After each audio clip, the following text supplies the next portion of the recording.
My name is Evelyn Derville.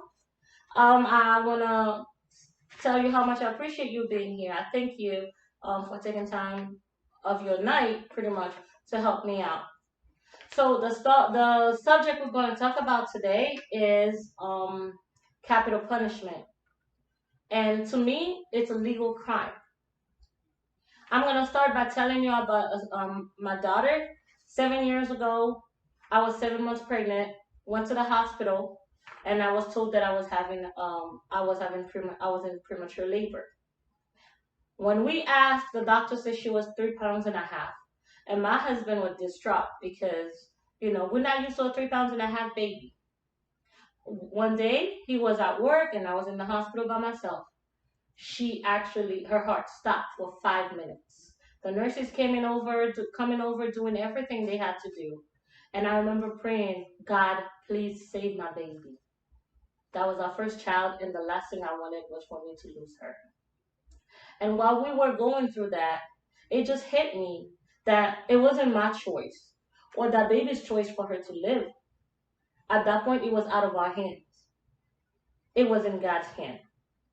And in the same way, I believe that living or dying has nothing to do with us, should not have to do anything to do with us. It's all God. So it's the same way for capital punishment. If we want, we can talk about it and say how it justifies the sins, but at the end of the day, it's still a crime because we're taking somebody's life. Now, let's talk more. Let's get a little background about capital punishment. The first capital punishment act happened in Great Britain in the 18th century. They will kill you for anything, just a woman cheating or the wrong religion, you get killed. And of course, as everything in America, that's one thing we inherited from Britain, the capital punishment. As we know now, it's still legal in some states and some it's not. States like Florida and Texas is still legal.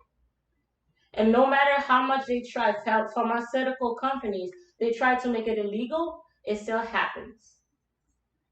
I believe that some people deserve punishment. They can spend their whole life in prison. But taking somebody's life, to me, it's a crime because we're not God. Think about the people that they were accused of crimes they did not commit. They spent years on death row thinking about them dying, convinced that they did not commit that crime. And for some examples, there's Maryland. In August 9th. On August 9th, Marilyn was in jail for 29 years. When she was exonerated because they realized that she didn't commit the crime. She was falsely accused. Imagine so many people that happened to. And some of them died knowing that they were not guilty. We took that choice. We are no better. The people that make that decision to kill somebody, whether by however you want to call it, that's inhumane, whether by injection, electric chair, however we want to call it, it's still not right. Because just like my daughter didn't have the choice to choose if she died or lived, we shouldn't have the choice to tell somebody if they should die or live. We are not God. Life is too precious. Life was given to us to cherish, to protect.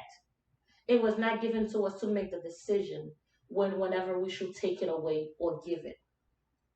No matter who we are, no matter what kind of crime we commit, there's what they call redemption.